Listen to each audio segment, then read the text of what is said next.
Olá! Seja muito bem-vindo a mais um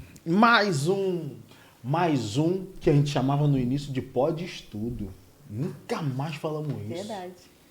Então, para começar diferente, hoje você está com a gente para mais um Pod Estudo. Estudo de Apocalipse, você que vem acompanhando. Nós paramos no 9, hoje vamos do 10 ao 12. Então nós vamos destrinchar um pouquinho aqui. Como sempre, aquele pedido de sempre.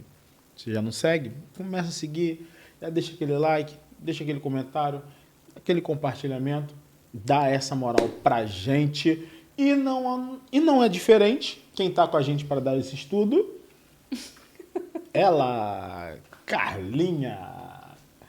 Vambora! Vambora! Bora que tem muita coisa. Chegamos na metade. Passando da metade ali. Passando da metade. Não tem muita coisa assim. Vambora, até o 22. Vambora, vamos já começar direto, sem brincadeira, sem piada. Mas não tem como começar sem dizer pra você que se você é abençoado, você também abençoa. E ninguém tá pedindo bênção financeira. A gente tá aqui te passando um conteúdo intelectual e espiritual que vai te ajudar na sua caminhada de fé. Com certeza, você pode ficar tranquilo. No episódio 22, o Júlio falou que seria ao vivo, alguma coisa assim. Então, quando o episódio começar, na hora ali que ele começar, a gente já vai estar fazendo o upload da apostila, você vai entrar no site, vai fazer o download. Júlio já fez até uma promessa no último episódio ali, mirabolante. Quem colocar lá, fiz o download, não mente não, hein, crente? Não mente não. O primeiro ou a primeira, eu acho que vai ser uma mulher. Eu também acho. Vai ganhar uma camisa do Religados. Nós vamos mandar para sua casa aí uma camisa do Religados. Depois faz um videozinho e fala, ó, chegou, não foi 7-1 não. Ele mandou mesmo, tá? Viu? Você vai conseguir um material. Olha só, por isso que a gente tá pedindo para você aqui, para você dar a sua curtida, para você seguir o canal do Religados. Você vai ter um compilado de diversos comentários bíblicos, tá? Porque são diversos livros que a gente vai destrinchando para trazer esse conteúdo para você. Você vai ter esse compilado 0800, só vai entrar no site, vai fazer o download desse material todinho, você vai ter um comentário bíblico aí na tua casa, 0800 de graça. E a primeira pessoa que fizer um download ainda vai ganhar uma camisa do Religado. Ai, que maravilha. Então, fica com a gente ali até o final, mas todo episódio dá aquela curtidinha, envia pro grupo da tua igreja, né? Mas tem que ser inscrito. É isso aí, tem que ser inscrito também. Pra não passar vergonha, já pensou? Ganhar e não tem inscrito? Olha só, pensa. Que feio, né? Então, seja inscrito aí, manda pro grupo da igreja, manda pro grupo lá que você participa dos 50 grupos na tua igreja, que eu tenho certeza. Manda para as pessoas que têm medo de Apocalipse, porque esse estudo está muito interessante. Gente, desde o primeiro episódio aqui de Apocalipse, antes do Apocalipse 1, a gente fez um apanhado sobre a literatura, a forma de fala, a fábula, a símile e tudo mais. Vale muito a pena você acompanhar. Vai ser uma nova interpretação para você a respeito do livro de Apocalipse. Vamos começar então no 10. O 10 vai do 1 até o 11, tá? E ele fala aqui a respeito de um livrinho. Capítulo 10 e 11 até o verso 14, novamente eles fazem um interlúdio. Se você assistiu o último episódio, você sabe o que é o interlúdio. O interlúdio no texto, antes de apresentar a 7ª trombeta. Lembrando, para você, que interlúdio é uma pausa que serve para criar uma expectativa, um suspense, ele muda o ritmo da narrativa, introduz informações adicionais ou dá um descanso ali ao leitor. Então, de novo, a gente está tendo um interlúdio aqui em Apocalipse. O capítulo 10 ele não contém juízos. Não, você não vai ver aqui nenhuma praga chegando para atormentar a humanidade. Na verdade, ele contém uma revelação profética preparando para a consumação do plano de Deus. Esse capítulo ele é como um eco dos ministérios proféticos do Antigo Testamento, e especialmente Ezequiel e Daniel. E eles nos lembram que a responsabilidade profética envolve sofrimento, fidelidade e coragem, porque a missão da igreja inclui proclamar uma mensagem que é tanto doce quanto amarga. Guarda isso na sua cabeça, tá? Lembrando que a responsabilidade profética envolve sofrimento. Muito cuidado com esse monte de profeta aí que não sofre por nada, é só bênção, é só vitória, só profetiza a bênção também, porque a bênção gera uma oferta muito boa. Quando ele fala alguma coisa de problema ou de doença, é sempre para te pedir um voto de fé. É um voto ali que, olha, você tá com isso daqui, mas eu preciso que você coloque a sua fé ali a prova. Quanto que vale a cura do teu filho? Eu vi uma live recente, Júlio, em que estava um casal de idosos, não vou dar nomes, mas se você entrar no TikTok, você vai ver um casalzinho de idosos, e o pessoal perguntou quanto que é a oferta que vocês pedem no Pix. Aí alguém dos dois ali falou assim, depende do quanto vale para você a sua cura. Meu Deus. Quanto vale para você a sua bênção? Então, nesse momento ali de desespero, a pessoa ela vai ceder. Ela vai ceder o que ela tem e o que ela não tem, porque ela acredita que vai ser através daquela oferta ali, tá? Então, lembra disso, tá? O chamado profético, a responsabilidade profética envolve sofrimento, fidelidade e coragem. Não é isso que a gente está vendo. Recentemente gravei lá no TikTok. Precisamos de uma nova reforma. O evangélico no Brasil não está preparado para isso daqui. Vai sofrer muito e muitos vão apostatar se não estiverem firmados realmente no evangelho, quando isso tudo aqui virar realidade. Vamos lá. Apocalipse 10:1. Então vi outro anjo poderoso que descia do céu. Ele estava envolto numa nuvem e havia um arco-íris acima da sua cabeça. A sua face era como o sol e suas pernas como colunas de fogo. Vi um outro anjo forte que descia do céu, vestido de uma nuvem, e por cima de sua cabeça estava o arco-íris. Essa descrição aqui, anjo forte, pode se referir a um ser angelical de alta posição ou uma manifestação do próprio Cristo glorificado. Embora alguns vão defender essa segunda teoria aqui, que seria o Cristo glorificado, com base na semelhança de Apocalipse 1:13 ao 16. A gente não deve seguir essa interpretação, tá? Como se fosse o Cristo. Existem muitas pessoas que vão dizer que não, que essa imagem aqui desse anjo forte representa Jesus. Não representa Jesus, tá? Pois a literatura judaica já descrevia anjos, certos anjos, com feições gloriosas antes desse versículo, indicando uma autoridade divina, principalmente nas literaturas apocalípticas, tá? Já existem outras literaturas que falam a respeito de anjo forte com essas feições. Apocalipse 10:2. E ele segurava um livrinho que estava aberto em sua mão, colocou o pé direito sobre o mar e o pé esquerdo sobre a terra. Tinha um livrinho aberto. Então, essa primeira parte aqui do versículo, diferente do rolo selado do capítulo 5, aqui o livro já está aberto. Então, ele indica que é uma revelação que está pronta para ser comunicada. Ela já está exposta. Pôs o pé direito sobre o mar e o esquerdo sobre a terra. Pés sobre o mar e sobre a terra indica a grandeza do domínio, uma autoridade universal, podendo representar domínio total sobre a criação, embora outra linha também defenda que representa uma mensagem válida para toda a terra. Por isso que ele estaria com o pé tanto na terra quanto no mar, pela mensagem que carrega. Apocalipse 10:3. E deu um alto brado, como o rugido de um leão, quando ele bradou, os 7 trovões falaram. Clamou com grande voz, outra versão. Primeiro eu li a versão NVI, agora na segunda. Clamou com grande voz, quando ruge o leão. A voz do leão, ela remete à voz de Deus, como relatado em Amós 3:8, Oséias 11:10 e também nos remete ao leão de Judá.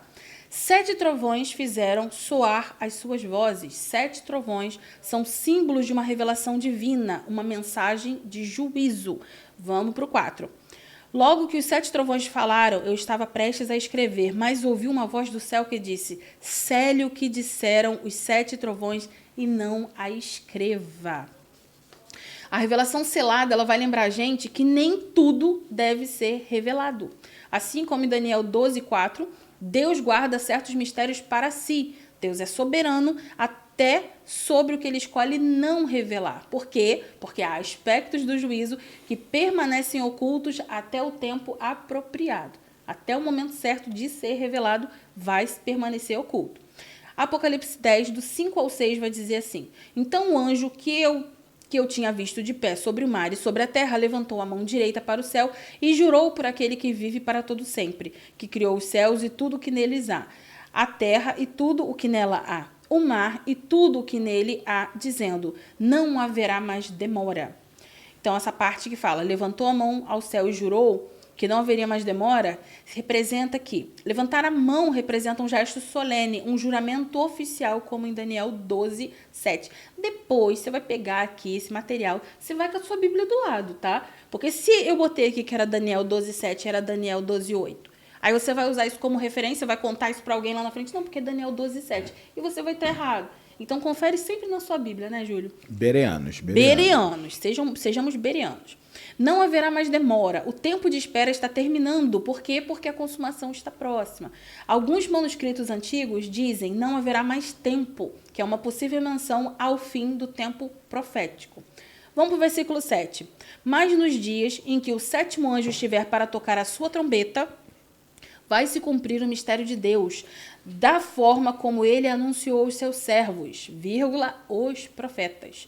Mistério de Deus aqui se refere ao plano divino da redenção e do juízo, conforme anunciado pelos profetas e descrito por Paulo em Romanos 16, 25 e Efésios 1, do 9 ao 10. 7ª trombeta diz respeito à consumação final que será revelada e executada. É o ápice da história. Agora vamos para o versículo 8 e 9. Depois falou comigo mais uma vez e a voz que eu tinha ouvido falar do céu. Vá, pegue o livro aberto que está na mão do anjo que se encontra de pé sobre o mar e sobre a terra. Assim me aproximei do anjo e lhe pedi que me desse o livrinho. Ele me disse, pegue-o e o coma. Ele será amargo em seu estômago, mas na sua boca ele será doce como mel. Tem muita conjectura em cima desse versículo do livrinho. Nossa, eu já vi cada pregação, Júlio. Olha só Deus. Meu Deus. Não consegui parar para ver, não. Não. Nada, isso aqui eu ouvi quando era criança. Cada conjectura do livrinho que eu ficava assim, meu Deus, mas será que diz isso? Porque o outro pregador disse que dizia outra coisa. Então, são tantas interpretações, assim, pessoais, né? A gente está trazendo aqui para você, gente, de verdade, a interpretação da teologia ao longo dos séculos, tá? Então, não estou dizendo que o cara lá estava mais certo ou mais errado. Eu estou dizendo que são muitas interpretações. Vamos lá. Vai e toma o livrinho. Toma e come. Toma, a gente já falou no outro episódio anterior, que não é uma questão de ignorância, é sobre pegar, tá? Pegue e o coma. Ele será amargo no teu ventre, mas na tua boca será doce como mel. Comer o livrinho é um ato simbólico que vem de Ezequiel 2:8 e 3:3. E ele representa a apropriação da mensagem profética. Ao comer o livrinho quer dizer que ele se apropriou da mensagem profética. Doce na boca. Embora em algumas passagens você vai ver que doçura pode remeter ao pecado, como em Provérbios 5, do 3 ao 4 e Números 5, do 23 ao 31. Mas doce aqui quer dizer que a palavra de Deus é boa, como em Salmos 119, 103. 119 capítulo, 103 o versículo. Porque muitas vezes a gente vai ver versículos que falam que é doce como mel, mas se referindo ao pecado. E aqui não é uma referência a pecado, tá? É sobre a palavra que está escrito ali. E amargo no estômago indica juízo, sofrimento, rejeição, algo difícil de digerir. O ministério profético é glorioso, porém é doloroso. Se você está vendo o profeta que só está colhendo louros, fique muito atenta. Pegue a sua Bíblia e comece a observar como viviam os profetas do tempo da Bíblia, como viveram os primeiros cristãos que tinham dons proféticos. Começa a estudar essa galera e depois a gente volta aqui e conversa. Apocalipse 10:10. Peguei o livrinho da mão do anjo e comi. Ele me pareceu doce como mel na minha boca, mas ao comê-lo senti que meu estômago ficou amargo.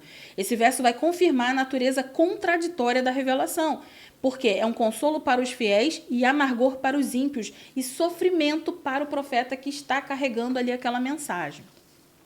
Agora vamos para o versículo 11. Então me foi dito, é preciso que você profetize de novo acerca de muitos povos, nações, línguas e reis. João, ele é recomissionado, tá? É uma nova comissão, ele está sendo comissionado novamente como os profetas do Antigo Testamento, a continuar falando, mas agora ele está falando para o mundo inteiro. Aqui a gente tem uma transição do foco local, que eram as igrejas da Ásia, para uma mensagem global e agora escatológica. Então ele está sendo comissionado novamente, ele já tinha sido comissionado por Jesus, né, na comissão que Jesus fez ali, como discípulo e depois apóstolo, e agora ele está recebendo uma comissão como um profeta, só que não é só um profeta local, ele é um profeta global. Vamos para Apocalipse 11. 2 testemunhas é a 7ª trombeta. O 11 vai do versículo 1 até o 19. Apocalipse 11, do 1 ao 2 vai dizer: deram-me um caniço semelhante a uma vara de medir, e me foi dito, vá e meça o templo de Deus e o altar, e conte aos adoradores que lá estiverem. Exclua, porém, o pátio exterior, não meça, pois ele foi dado aos gentios. Eles pisarão a cidade santa durante 42 meses. Aqui, vamos destrinchar. Foi-me dado um caniço semelhante a uma vara de medir. Levanta-te e mede o templo de Deus. Caniço ou vara de medir está se referindo a um talo de junco articulado e oco, utilizado como bastão, um cajado, uma vara para medir ou uma varinha de escrever no papiro. E era usado como uma régua para medir dimensões agrárias. Um caniço equivale a 6 côvados, que corresponde aproximadamente a 3,1 metros. Ou seja, a vara de medir ou o caniço, ele era grande, ele podia ser cortado para usar como uma caneta, né, para escrever no papiro, mas ele também era muito utilizado pelo seu comprimento ali padrão, ele era para medir. 1 metro de antigamente. É metro, trena, né? Trena. Era uma vara de medir. E é legal quando ele fala aqui, equivale a 6 côvados. Aí se eu termino essa informação aqui, a gente fica cri. O que é um côvado? Tem que buscar o que é um côvado, quanto que tem um côvado, quanto... É totalmente diferente a medida, né? É muito diferente.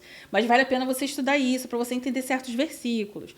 Vamos lá, medir o templo aqui nos remete a Ezequiel 43 e a 42, 20, e Zacarias 2, do 1 ao 5, e também a Salmos 40, do 12 ao 13.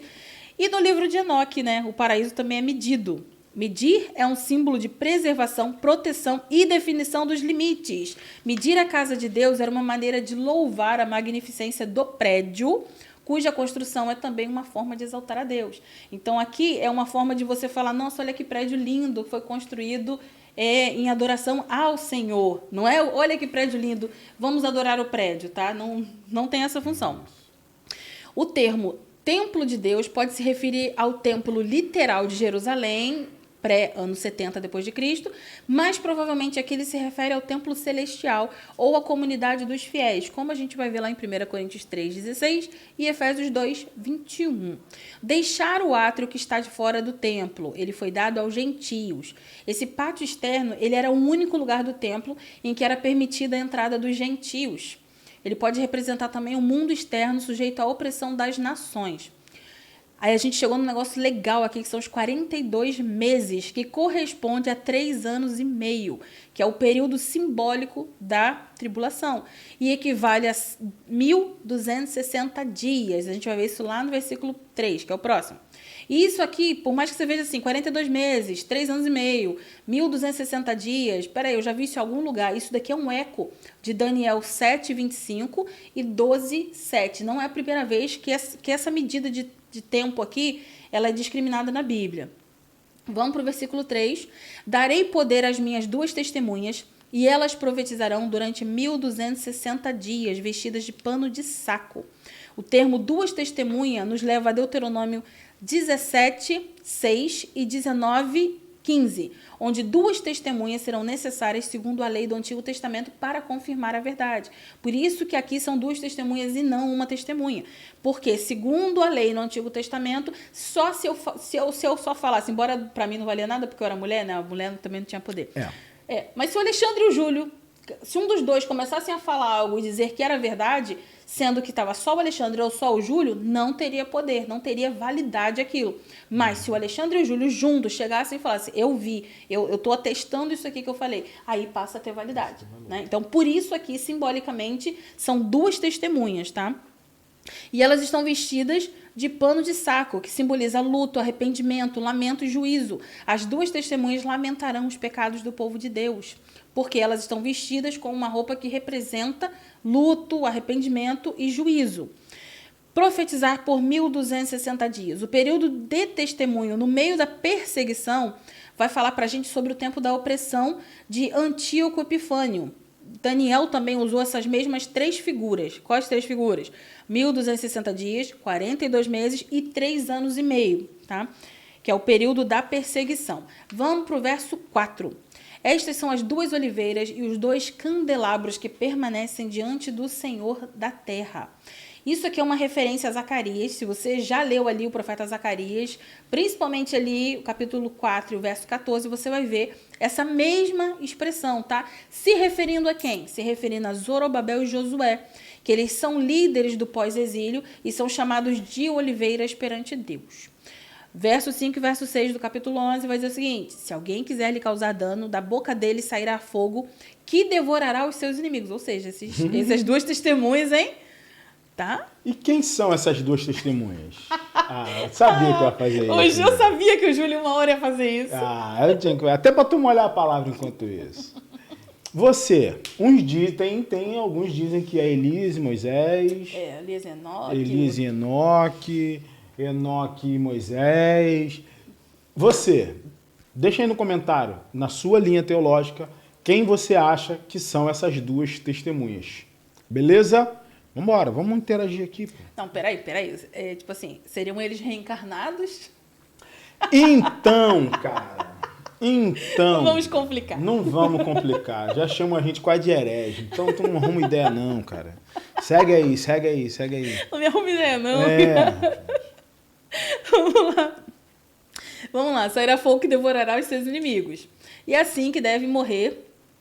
Perdão, é assim que deve morrer qualquer pessoa que quiser causar-lhes dano.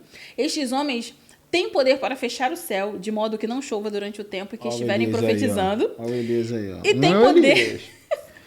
Olha só como já fez isso antes. Dá respaldo, né? Porque o outro também tem poder aqui de transformar água em sangue e ferir a terra em toda sorte de pragas. E quem é que fez isso? Quantas vezes eles desejassem. Olha aí. É muito poder. É muito poder. Imagina me dar um poder desse. Com grandes poderes vem grandes responsabilidades. Ô, Peter Parker! Não os caras vão ter um poder assim absurdo, mas não são imortais. A gente já sabe que não são imortais. Não, isso aí. Então, essas duas testemunhas, eles têm poder semelhante aos profetas Elias, que é referente principalmente à questão do fogo, né, e da seca, e a Moisés, que transforma a água e traz pragas. O texto também pode representar a igreja com uma linguagem de poder no seu papel profético, ou talvez um remanescente fiel, judeu e gentio, sustentando o testemunho diante do mundo. Tem essas linhas de interpretação que realmente fazem alusão a eles por conta do poder que eles terão. É muito específico aqui falar que ele tem poder de fechar o céu, ou seja, o cara vai falar não vai chover durante aquele período. O outro tem poder, ou os dois têm o mesmo poder, né, de transformar água em sangue, ferir a terra, trazendo pragas através da palavra do que eles falam. Porque o versículo que começa a dizer, da boca deles sairá fogo, que devorará os seus inimigos. Ou seja, eles realmente possuem uma autoridade muito grande, tá? Por isso que tem essa linha escatológica que vai acreditar que ou podem ser, sim, duas pessoas, ou pode, sim, ser uma igreja no todo. Imagina se um deles é o Joma. Cara, eu tava quieta, viu? Você começou... Já pensou? Ai, Jesus. Vai, continua. Eu vou ficar quieto. Tá vendo? Depois vocês reclamam que eu tô falando muito. Mentira, a Júlia me interrompe sim, tá? Mas tá curtinho, tá, gente? Por que tem sido, assim, podcasts um pouco menores? Mas para ser mais conciso, tá? Pra gente poder abordar o tema e você poder escutar 2, 3 vezes. Porque 3 horas eu não vai conseguir. Não dá não, é muita coisa. Não vai dar, é muita coisa. Embora eu já escutei um monte de vezes. Vamos lá. Vamos para o versículo 7. Quando eles estiverem terminando o seu testemunho, a besta que vem do abismo os atacará. Aquela besta que a gente já viu, tá? Tá vindo do abismo. Ela vai atacar e irá vencê-los e matá-los. Então, a primeira menção da besta do abismo, mais detalhado, a gente vai ver no capítulo 13. Ela representa um poder político-religioso maligno que se opõe à verdade de Deus. A morte das testemunhas vai mostrar para a gente que o testemunho fiel pode levar à morte literal. É o que a gente sempre está falando. O testemunho fiel e verdadeiro pode te colocar em risco, sim, e você se tornar um mártir da causa de Jesus. Vamos lá. Apocalipse 8, 10... Versículo 8 e 10.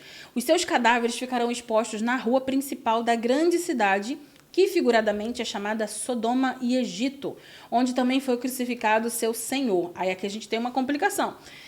Figuradamente é Sodoma e Egito, onde foi crucificado o Senhor. O Senhor não foi crucificado nem em Sodoma e nem em Egito. É aí que você tem que prestar atenção no texto, porque ele disse que é figurado. Tá? Ele está fazendo uma alusão aqui. É uma cidade, ele está deixando que é na rua principal da grande cidade, que figuradamente, tá? A gente vai descer. Onde também foi crucificado seu Senhor. Durante 3 dias e meio, homens de todos os povos, tribos, línguas e nações contemplarão os seus cadáveres e não permitirão que sejam sepultados. Os habitantes da terra se alegrarão por causa deles e festejarão, enviando presentes uns aos outros, pois esses 2 profetas haviam atormentado o que os habitavam a terra. O que a gente viu no episódio anterior? Toda vez que o texto fala habitantes da terra, está falando sobre aqueles que não entregaram a vida a Jesus, tá? Sim. Sobre aqueles gentios. Então, eles atormentaram esses habitantes da terra. Vamos lá explicar isso daqui, né? Porque um cadáver ficar exposto, não ser enterrado, isso tem um contexto histórico. Em todo mundo antigo conhecido, a recusa para enterrar os mortos era a maior crueldade contra uma pessoa e uma punição pelos piores crimes. Então, sempre que alguém era deixado exposto e não era enterrado, era uma forma de punição. Simbolicamente, como a gente viu que era uma linguagem figurada, simbolicamente, Sodoma e Egito são lugares de imoralidade e de opressão. No Antigo Testamento, Jerusalém ou Israel é chamada de Sodoma, e da mesma forma que o Egito oprimiu Israel, as autoridades de Jerusalém também oprimiram os verdadeiros seguidores de Deus, onde também o Senhor foi crucificado. Isso aqui vai indicar para a gente que essa cidade simboliza a rejeição do justo. A gente tem Jerusalém como símbolo da rejeição ao Messias e aos profetas. Então, acredita-se que sim, isso aqui vai acontecer em Jerusalém por conta disso. Essa especificação aqui de local, não dá para você falar e falar assim, será que vai ser em Paris? Não dá. Ele está fazendo uma analogia muito certeira, tá? O mundo celebrando a morte das testemunhas, ele é um reflexo da cegueira espiritual e ódio à verdade, pois a mensagem dos profetas, chamando ao arrependimento, perturbou a consciência do povo. Por isso que eles ficaram felizes quando ele morre, porque não há mais aquele incômodo para fazer você refletir sobre onde está o seu pecado. E aí, de novo, eu volto com uma coisa que a gente sempre está falando. Cuidado com as mensagens que afagam teu ego. Pode ser que quando chegar uma mensagem que vai realmente te confrontar no seu pecado, você vai ficar como esse povo, que está me incomodando, está me irritando, porque fulano só está falando desse pecado. Por que ele está falando desse pecado? Aí acontece muito dentro da igreja, Júlio, de o Senhor te dá uma mensagem para você pregar, você vai pregar, e aí alguém fica chateado com você, porque acha que você está mandando indireta. Em vez de entender, em vez de tentar entender, peraí, se o Senhor está usando quem quer que seja dentro da casa para falar a respeito daquilo, é para que aquilo seja mudado. Mas, igual esse povo aqui, que viu tudo isso acontecendo, estava sendo confrontado, mas não queria se arrepender, continuou com o coração amargurado. Isso é uma escolha, tá? É uma escolha. Apocalipse 11, verso 11 e 12 vai dizer o seguinte: mas depois dos 3 anos e meio, dos 3 dias e meio, entrou neles um sopro de vida da parte de Deus e eles ficaram de pé. E um grande terror tomou conta daqueles que os viram. Então eles ouviram uma forte voz do céu que lhes disse: subam para cá. E eles subiram para o céu numa nuvem, enquanto seus inimigos olhavam. O sopro de vida penetrando os 2 cadáveres vai lembrar a gente de Gênesis 2:7. A ressurreição e a ascensão também pode ser vista como um eco do ministério de Cristo. E o grande terror que cai sobre os espectadores e o mundo é confrontado com a realidade do juízo divino. Ou seja, eles estavam ali apavorados porque agora eles estão vendo, peraí, não, isso aqui é sério. Já aconteceu tanta coisa, gente. Um terço de um monte de coisa já foi ferido, mas agora, com a ressurreição desses homens, eles começam a ficar aterrorizados, porque eles estão realmente percebendo o andar ali do juízo. E essa parte aqui que eles subiram para o céu numa nuvem, enquanto seus inimigos olhavam, foi muito engraçado, porque o comentário bíblico, ele fez uma analogia com isso daqui, com Elias, sendo levado aos céus. Escreve aí nos comentários como que você acha que Elias foi levado aos céus. Não vou falar, escreve aí. Se você leu o versículo, se você viu o versículo ali, você escreve aí nos comentários, é rapidinho. Como que Elias foi levado ao céu? Porque tem um erro ali absurdo e o comentário bíblico estava repetindo o mesmo erro. Eu falei, não é possível, cara. Tá lá explícito. Eu li em diversas versões. Vamos lá, vamos continuar. Escreve aí pra gente. Vamos lá, no 13. Naquela mesma hora, houve um forte terremoto e 1/10 da cidade ruiu. 7.000 pessoas foram mortas no terremoto. Os sobreviventes ficaram aterrorizados e deram glórias ao Deus do céu. Ou seja, até então eles estavam... Tava lavanteiro. Lavanteiro. Nem é comigo. Ficou um pouquinho apavorado, né? Quando viu que os camaradas que eles estavam comemorando que morreu, ressuscitaram. E aí, depois que eles ressuscitam, acontece um terremoto e 7.000 pessoas morrem. Aí sim eles vão dar glórias a Deus. Terremoto é um sinal de juízo divino, que a gente já viu em Êxodo 19:18 e Apocalipse 6:12. E ao contrário do capítulo 9, após os 7.000 mortos, o restante vai se arrepender. Aqui a gente tem um indíciozinho de arrependimento genuíno por parte dos sobreviventes, porque não tem como mais negar que isso daqui é a realidade. Não dá mais para negar. Vamos para o verso 14. Passou o segundo ai. Eis que o terceiro ai cedo virá. Esse versículo ele marca o final do interlúdio e agora vai retomar a visão das trombetas, trazendo o terceiro ai. Vamos lá, estamos chegando nas trombetas. Apocalipse 11:15, sétima trombeta. O sétimo anjo tocou a sua trombeta e houve altas vozes no céu que diziam: o reino do mundo se tornou do nosso Senhor e do seu Cristo, e ele reinará para todo sempre. O domínio do mundo agora pertence a Deus e ao Cordeiro. A soberania de Deus nunca cessou, mas agora ela é manifesta e reconhecida universalmente, fazendo uma referência ao Salmo 2, onde Deus estabelece o seu rei sobre as nações. É chegado o tempo em que ao nome de Jesus se dobre todo o joelho nos céus, na terra e debaixo da terra, e toda língua confesse que Jesus é o Senhor, que a gente viu lá em Filipenses 2, 10 e 11. Tá chegando essa hora. Vamos para o 16 e 17. Daqui a pouquinho a gente está acabando, gente. Segura aí mais um pouquinho. Os 24 anciãos que estavam assentados em seus tronos diante de Deus prostraram-se sobre os seus rostos e adoraram a Deus, dizendo: graças te damos, Senhor Deus Todo-Poderoso, que eras, porque assumiste o teu grande poder e começaste a reinar. Agora aqui o céu está respondendo com uma adoração jubilosa a Deus. E é proclamado como Todo-Poderoso, que és e que eras. A expressão que há de vir aqui já apareceu, já desapareceu. Não precisa mais, porque agora ele já veio em juízo e glória. Então, era o que é e que era. Vamos para o versículo 18. As nações se iraram e chegou a tua ira. Chegou o tempo de julgares os mortos e de recompensares os teus servos, os profetas, os teus santos e os que temem o teu nome, tanto pequenos como grandes, e de destruir os que destroem a terra. As nações aqui continuam resistindo, mas Deus ele intervém de forma definitiva.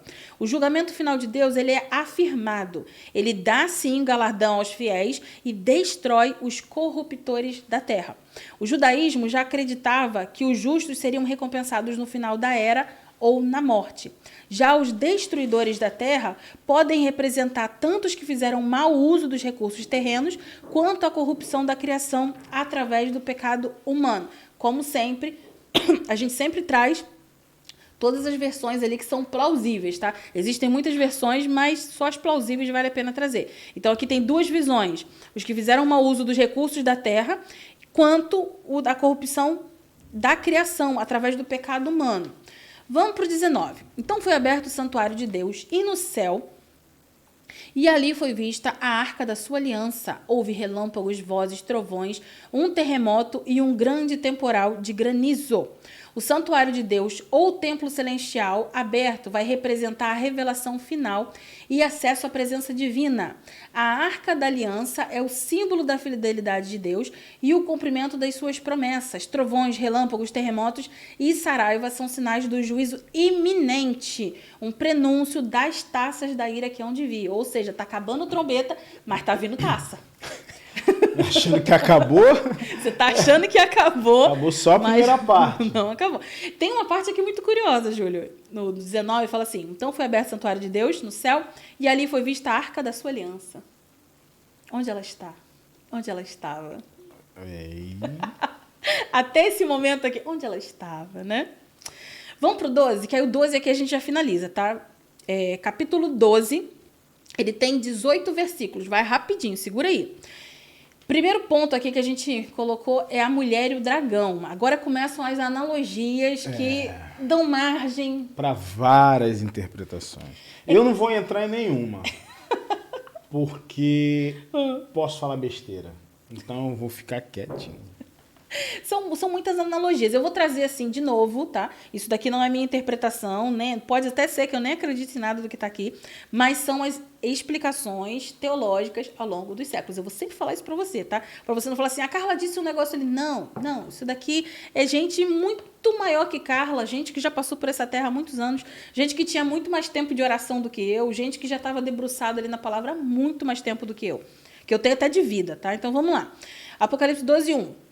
E apareceu no céu um grande sinal, uma mulher vestida de sol, com a lua debaixo dos pés e uma coroa de 12 estrelas na cabeça. Vamos lá. A mulher, muitas vezes, na Bíblia, nos escritos, ela é interpretada como uma representação do povo de Deus. Ela é interpretada como sendo Israel. Mas também pode ser vista como uma imagem da igreja e, para alguns, até como Maria, mãe de Jesus. Tá? Então, tem diversas interpretações aqui para essa mulher. As visões apocalípticas costumam usar a figura feminina simbolicamente. Várias literaturas apocalípticas vai ter ali uma figura feminina, tá? Com simbolismo. O sol e a lua são símbolos de grande honra e autoridade. Segundo essa mesma linha, a coroa de 12 estrelas refere-se aos 12 apóstolos e às 12 tribos de Israel, mostrando ali a continuidade entre o Antigo e o Novo Testamento. Embora, sempre tem um embora, a mitologia grega apresenta Leto era uma mulher, tá? Dando à luz ao deus grego Apolo, enquanto enfrentava a oposição do dragão Piton. Apolo nasce, cresce e persegue o dragão e o mata. Na narrativa egípcia, a gente também tem algo parecido, tá? A deusa Ísis deu à luz ao deus Sol, chamado Horus. E enquanto ela era perseguida pelo dragão vermelho Tifão, Horus também cresce e mata Tifão. Então, assim, eu tô te mostrando essa referência mitológica porque, às vezes, quando você vai conversar com alguém que não professa a mesma fé que você, e você vai todo empolgado lá dar uma informação, a pessoa vai falar assim, mas espera aí, isso daqui também está na mitologia. Então, já se antecipe e comece a pesquisar a respeito desses assuntos para quando você falar, você já ter conteúdo até para saber o que o outro vai usar para te refutar, tá? Isso aí. Então, assim, olha essa representação aqui, tá? Os leitores antigos acostumados com a Bíblia reconheciam nesse trecho a história de Israel dando à luz a Jesus e a oposição de Satanás ao povo de Deus, que também faz sentido. Apocalipse 12:2. Estava grávida e gritando em dores de parto com ânsia de dar à luz. Grávida e dores de parto reflete tanto o sofrimento da igreja quanto a expectativa do nascimento do Messias, a expectativa messiânica no Antigo Testamento. O parto ele simboliza o nascimento de Jesus e, de maneira mais ampla, a vinda do reino de Deus. Segundo essa vertente. Vamos para o versículo 3. E viu-se outro sinal no céu. Eis um grande dragão vermelho que tinha 7 cabeças e 10 chifres, e nas suas cabeças 7 diademas.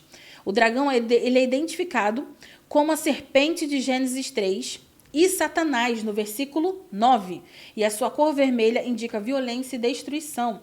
7 cabeças e 10 chifres referem-se ao poder completo e abrangente do dragão, simbolizando as forças do mal. Talvez representando os impérios que se opõem a Deus ao longo da história.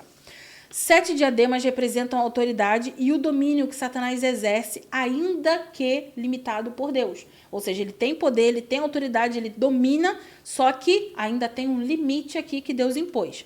Vamos para o verso 4. A sua cauda arrastava a terça parte das estrelas do céu e as lançava sobre a terra.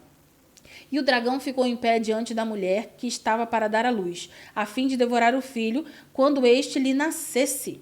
Arrastar as estrelas pode ser uma referência à queda de anjos que se rebelaram com Satanás, como descrito em Isaías 14:12 ao 15 e Judas 1:6, né? Isso aqui é uma referência... Para mim tá bem claro. Bem clara, né? Tem versículos assim que fica tão explícito, né? Tá na Mas cara. tem outros que você fica, meu Deus. Tem que pesquisar bastante e não vai ter certeza. Isso aí. São só opções pra gente interpretar, né? Mas bater o martelo... Não tem como. Não, tem muito versículo que ninguém pode bater o martelo. Cuidado. A ameaça do dragão ao filho deixa claro que ele está preparado para destruir o Messias, simbolizando a oposição contínua de Satanás contra o plano de Deus para a salvação. Vamos para o versículo 5, falta pouco. E deu à luz um filho, homem, que há de apacentar todas as nações com cetro de ferro, e o filho foi arrebatado para Deus e para o seu trono. O Filho Homem refere-se claramente a Jesus Cristo, o Messias, cuja missão é governar as nações com justiça e autoridade divina. Cetro de ferro representa o poder de Cristo para subjugar as nações. A palavra de Cristo será final e poderosa. Arrebatado para Deus refere-se à ascensão de Cristo e remete a Atos 1:9 e a sua exaltação à direita de Deus, onde ele está em autoridade. Quando eu coloco assim, isso aqui refere-se claramente. Por quê? Porque todos, sem exceção, todas as fontes que eu pesquisei, todas que eu tenho disponível na minha casa, os livros e tudo mais, todas concordaram com essa mesma visão, tá? Então, por isso que muitas vezes vai aparecer certamente, claramente, tá? Vamos pro verso 6. E a mulher fugiu para o deserto, onde tem lugar preparado por Deus, para que lá a sustentem durante 1260 dias. Sempre esse número, presta atenção. A mulher no deserto, ela simboliza a igreja ou o povo de Deus sendo protegido por Deus durante o tempo de perseguição, que é a tribulação. O deserto é o lugar de provação, como a gente já viu em Êxodo 16:35, mas também de proteção e provisão divina. No contexto histórico, a mulher no deserto pode ser encarada como uma referência à fuga da igreja da Palestina no ano 76, depois de Cristo, durante a revolta judaica. E, segundo Eusébio de Cesareia, o seu refúgio foi na cidade de Pela, além do Jordão. 1260 dias é o período de tribulação que se repete ao longo de Apocalipse, simboliza o tempo da perseguição e luta espiritual da igreja até a consumação final. Apocalipse 7-10, vamos lá, versículo 7-10 do capítulo 12. Houve então uma guerra no céu. Miguel e seus anjos lutaram contra o dragão. Tem gente que adora botar Miguel nas orações, né? Tem gente que ama tudo que vai orar. Se Miguel não tivesse nada para fazer. Senhor, manda Miguel pra cá, meu Deus. Já ouvi tanto isso, Júlio. Queria que fosse mentira, mas não é. Então, Miguel e seus anjos lutaram contra o dragão. E o dragão e os seus anjos revidaram. Mas estes não foram suficientemente fortes e assim perderam seu lugar no céu. O grande dragão foi lançado fora. Ele é a antiga serpente chamada Diabo ou Satanás, que engana o mundo todo. Ele e os seus anjos foram lançados à terra. Então ouviu uma forte voz do céu que dizia: agora veio a salvação, o poder e o reino do nosso Deus e a autoridade do seu Cristo, pois foi lançado fora o acusador dos nossos irmãos, que os acusa diante do nosso Deus dia e noite. Essa parte é importante, hein? Segura aí. Vamos lá, Miguel, vamos começar por Miguel. Ele é o arcanjo da guarda de Israel. Ponto. Carla, da onde você está tirando isso? Vozes da sua cabeça? Não, Daniel 10, do 13 ao 21, vai te dar uma referência clara sobre isso.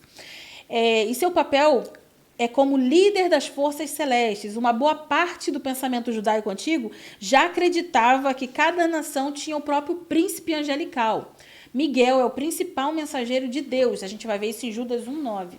E ele luta contra Satanás e os seus anjos. A derrota do dragão no céu simboliza a vitória de Cristo e a expulsão de Satanás do céu, onde antes ele acusava os fiéis. Qual a referência disso? Jó 1, do 6 ao 12. Aqui ele é removido definitivamente do domínio celestial.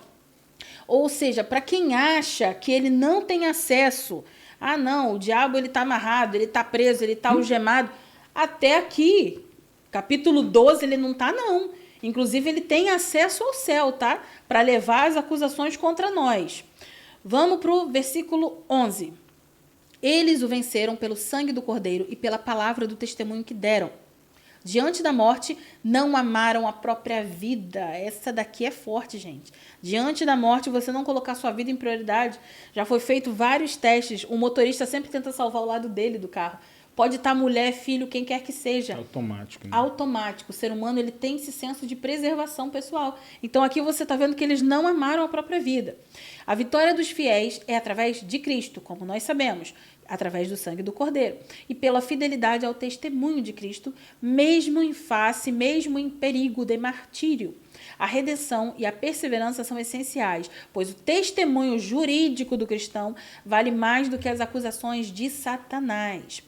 Não amaram a própria vida, eles lutaram e venceram pela fé a ponto de se tornarem mártires. Olha que forte isso. Eles lutaram e venceram pela fé a ponto de se tornarem mártires. É porque pra gente, esse tipo de comparação, ele não faz muito sentido.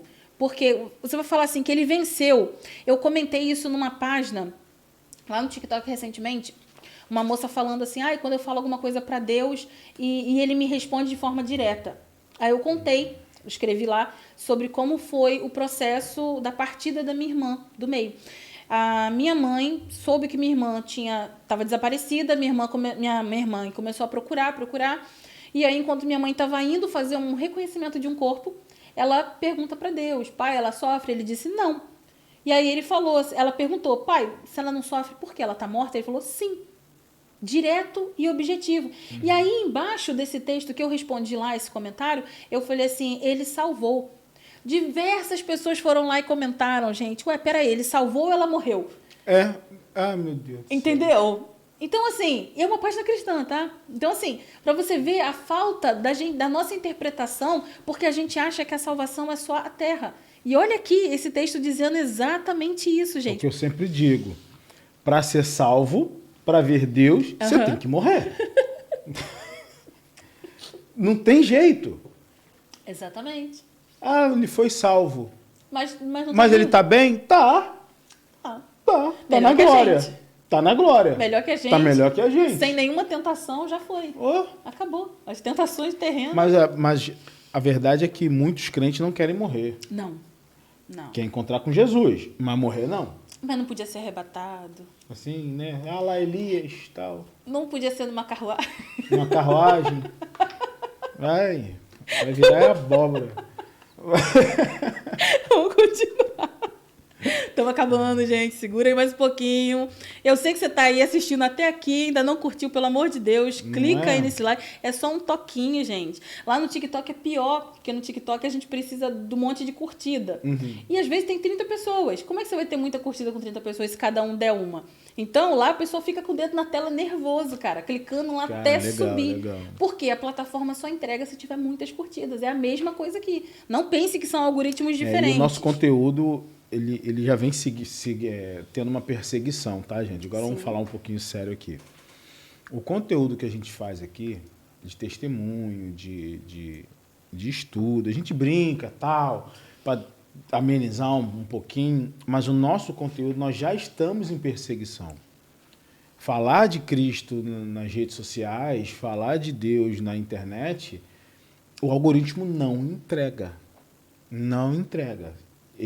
A forma que existe do algoritmo ser forçado a entregar é quando tem muito comentário, até os negativos. Eu agradeço você que às vezes entra aí, bate, tá bom, pelo menos você inscreve. É engajamento. É engajamento.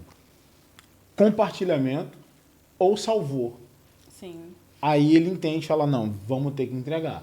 Então, por isso que toda hora a gente pede, poxa, compartilha, coloca lá, manda para o seu amigo, se inscreve e tal, divulga, comenta. Isso ajuda a outras pessoas terem acesso ao nosso conteúdo, porque senão não vai. Somos nós e vocês que forçam para a plataforma entregar. Fora isso, não rola. Não entrega. Não. E sabe quando você está passando por uma situação difícil na sua vida e aparece exatamente o vídeo que você precisava assistir? Aí você fala assim, nossa, foi de Deus, mas com um impulso humano. Deus usou aquela galera ali que teve essa boa vontade de curtir, de compartilhar, para que aquilo ali se espalhasse. Então aquilo ali começa a se espalhar e uma hora vai chegar na mão de quem realmente precisa. Isso aí. Por isso que é necessário que a gente realmente engaje, tá? Vamos para o verso 12, está quase acabando. Portanto, celebrem, ó céus, e os que nele habitam. Mas ai da terra e do mar, pois o diabo desceu até vocês. Ele está cheio de fúria, pois sabe que lhes resta pouco tempo. Em muitas visões judaicas sobre o fim dos tempos, Satanás, ou Belial, seria solto contra o povo de Deus nos anos finais. A derrota de Satanás, ela resulta em um tempo de maior tribulação para a terra. Ou seja, maior não de quantidade, mas de intensidade, tá? Essa derrota aqui vai resultar num tempo de uma intensidade maior de tribulação para a terra, já que ele descerá com grande fúria, sabendo que o seu tempo é curto. Vamos para o verso 13 e 14. Quando o dragão viu que havia sido lançado à terra, começou a perseguir a mulher que dera à luz ao menino. Foram dadas à mulher as 2 asas da grande águia para que ela pudesse voar para o lugar que lhe havia sido preparado no deserto, onde seria sustentada durante um tempo. Tempos e meio tempo, fora do alcance da serpente. Aqui você já entendeu o que a gente está falando de novo, né? Tempo, tempos e meio tempo. Após ser derrotado no céu, Satanás persegue a mulher, que aqui está representando a igreja. Ele vai tentar destruí-la, mas Deus vai protegê-la, garantindo que o poder de Satanás não possa prevalecer sobre os fiéis. De novo, volta na questão que o Júlio levantou. Satanás vai perseguir a mulher, que representa a igreja, vai tentar destruí-la, mas Deus vai proteger. Isso daqui está falando do quê? Tempo, tempos e meio tempo. Isso aqui é tribulação, tá? Isso aí. Só queria deixar isso claro. A mulher, ela é alimentada no deserto, o que reafirma que Deus cuida dos seus em tempos de grande tribulação. O dragão fica irritado e o seu ataque aos filhos da mulher, aos cristãos, evidenciam a perseguição contínua da igreja, especialmente aos que guardam os mandamentos de Deus e têm o seu testemunho em Jesus. Vamos para o versículo 12. Então a serpente fez jorrar da sua boca água como um rio, para alcançar a mulher e arrastá-la com a correnteza. A serpente, que representa Satanás jorrando água como um rio, é uma referência que a gente vai ver lá em Isaías 59, 19 e Salmos 124, do 4 e 5. E simboliza um ataque devastador e violento. Pode ser entendido como perseguição, heresia ou propaganda imperial usada contra a igreja. A intenção aqui é destruir a mulher, que já foi identificada nos versículos como sendo símbolo do povo de Deus. Ou seja, ele vai continuar atacando, tá? Ele não vai amansar, porque ele sabe que o tempo dele está acabando. Então, ele precisa causar destruição. Verso 16. A terra, porém, ajudou a mulher, abrindo a boca e engolindo o rio que o dragão fizera jorrar da sua boca. Aqui nós vemos a criação ajudando o povo de Deus. A terra que socorre lembra passagens como Êxodo 15, onde o povo escapa da destruição por intervenção divina através da natureza. Então, aqui a gente viu que a terra vai socorrer, vai abrir um buraco e vai engolir, e a gente, em Êxodo 15, viu o que ia acontecendo, um mar abrindo, ou seja, a Deus agindo através da natureza para proteger o seu povo. A terra abrindo e a boca remete à punição de Corá, em Números 16, 31 ao 33.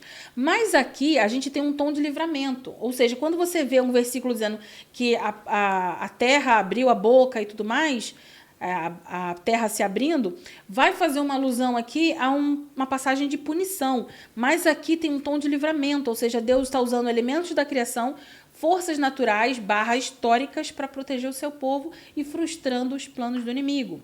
Histórica e curiosamente, esse texto aponta para momentos em que a igreja foi salva das perseguições através de refúgios inesperados.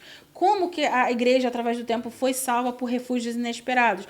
Como regiões remotas, tolerância local ou mudanças políticas, tá? A igreja estava em perseguição e aí eles fugiram para uma região remota. Lá eles conseguiram sobreviver. A igreja estava em perseguição e houve uma tolerância local para com esses cristãos. Ou uma mudança política. Deus mexeu com a questão política ali e esse povo pôde ter paz e tranquilidade. Vamos agora para o verso 17. O dragão irou-se contra a mulher e saiu para guerrear contra o restante da sua descendência, os que obedecem aos mandamentos de Deus e se mantêm fiéis ao testemunho de Jesus. Quem são esses? Quem será? Quem são esses? Quem será? Você vê que agora ele saiu para guerrear. Ele tá com raiva da mulher, ele não conseguiu destruir a mulher. Então, o que ele vai fazer? Ele vai atrás da descendência. Atrás da descendência. Então, agora ele intensifica a sua guerra não só contra a mulher, que é um símbolo coletivo. A mulher representa a igreja no todo, né? Mas agora contra o restante da sua descendência, os que guardam os mandamentos de Deus e têm testemunho de Jesus. Isso daqui ele está falando só dos cristãos fiéis, tá? Se tu não é fiel, não é contigo. Eu espero que você seja fiel, eu espero que sim, ele se levante contra você. Meu Deus, a Carla está dizendo que o diabo tem que se levantar. Sim, sim, porque o pessoal fala assim, a gente tem que fazer o nosso nome conhecido no céu, mas no inferno também. Não é só no céu que o nosso nome tem que ser conhecido. No inferno também. Ele também tem que temer a autoridade do nome de Jesus pela sua vida, pela sua integridade, pela forma que você vive. Igual o moço careco. É verdade. Conta aí. Não. Ah, Júlio. Aí a galera vai ficar brava. Ah, meu Deus do céu. faz um resumo sem muita informação. Porque a pessoa assiste, né, agora. Não, deixa pra lá. Melhor não. Mas vai, continua. Mas em resumo aqui, o que aconteceu ali na passagem Isso, que o Júlio não vai poder contar, é justamente uma situação em que o nome dele está sendo conhecido pelo outro lado e com respeito. Entendesse? Quer dizer, respeitando quem ele representa e quem ele carrega. Respeitando o que ele reflete de Cristo. Por isso que eu estou falando, você tem que ser conhecido, mas você está refletindo o quê? O que eu estou refletindo? Isso aqui não é só para você, não, é um espelho. Quando eu for assistir esse episódio, eu também vou estar com o dedo apontado para minha cara, tá? Então, o que nós estamos representando e refletindo, a ponto de que o mal reconheça e fala, opa, aquele ali eu não posso mexer, não. Né? Mas aqui a gente está falando de tribulação, tá? Aqui ele sabe que não pode, mas ele vai tentar. Ele vai tentar. Porque aqui a gente viu que a mulher é um símbolo coletivo, mas descendente é individual. É individual. E eu já puxo isso pra gente sem querer fazer uma conjectura, mas já conjecturando aqui. É uma questão do individual. Você pode pegar e falar assim, não, Carla, mas está tudo bem aqui para mim, eu estou me mantendo firme com Jesus aqui sozinho. Você viu que o ataque ele foi para o coletivo, mas ele também foi para o individual. Não ache que porque eu leio Bíblia na minha casa, eu não vou mais à igreja nenhuma. Cara, ainda existem igrejas boas. Ainda existem os remanescentes. Sim. E outra, os lugares estão muito ruins porque os remanescentes estão saindo. Eles estão vendo o que está errado, eles calam a boquinha e voltam para casa chorando. Não, meu filho, é hora de você se levantar contra o sistema.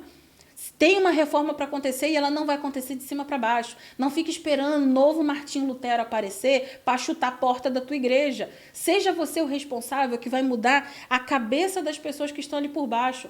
Toda mudança, ela precisa começar aos pouquinhos, mas a mudança mais importante, ela começa de dentro para fora, e não de fora para dentro. Não adianta alguém ir para a praça e ficar gritando lá, fazendo o que Martinho Lutero fez. Não vai funcionar, não dá para repetir. Mas você, dentro da sua igreja, levando bons estudos para as pessoas, mostrando para eles, espera aí, olha só, estão pregando isso aqui, mas isso é conjectura, cara, a Bíblia não diz isso não, olha o que Jesus está falando aqui.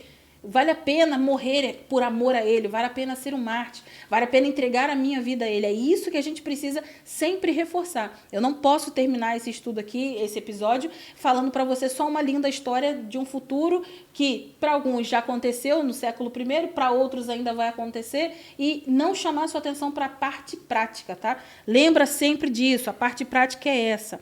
O dragão ele vai intensificar os seus ataques contra o restante da descendência e o restante que guarda os mandamentos de Deus, os cristãos fiéis. A ira do dragão simboliza a perseguição contínua da igreja em todas as eras, uma luta constante entre o bem e o mal até a consumação final. E eu encerro aqui. Até o próximo. Uau! Depois dessa não vou falar mais nada, não. Tem a frase. Oh! Só você que... Eu já acostumei. Bom, por hoje é só, pessoal. Mais um Pod Estúdio para conta. Muito obrigado. Você que está com a gente, você que está acompanhando, você que se inscreveu, você que comentou, você que deixou o like, você que não fez nada disso, obrigado também. A gente faz isso aqui com muito carinho para vocês, a gente tira esse tempo aqui para o Senhor e para passar a palavra de Deus para vocês. Vocês fazem a diferença sim, quando a gente mesmo brincando, toda hora pedindo para vocês comentarem e tal. Vocês ajudam o programa, vocês ajudam a difundir a palavra de Deus. E isso é muito bom e eu peço agora encarecidamente que o Senhor te recompense por estar fazendo esse trabalho junto com a gente. Porque realmente o Religados são vocês, cara. São vocês que fazem o Religados, são vocês que fazem acontecer. Nós aqui somos só pequenos servos trabalhando para um grande reino e vocês são a maior parte disso. Quero agradecer muito a vocês aí, você que está com a gente, você que já é um religado de muito tempo, você que está chegando agora, vem com a gente, que você sempre vai encontrar aqui, como eu sempre inicio. Você sempre vai encontrar um bom estudo, um bom testemunho ou alguma coisa para edificar a sua vida. Esse foi mais um Religados Podcast para conta. Eu sou Júlio Andrade, siga-nos nas redes sociais. Um beijo, um abraço, fiquem com Deus. Fui!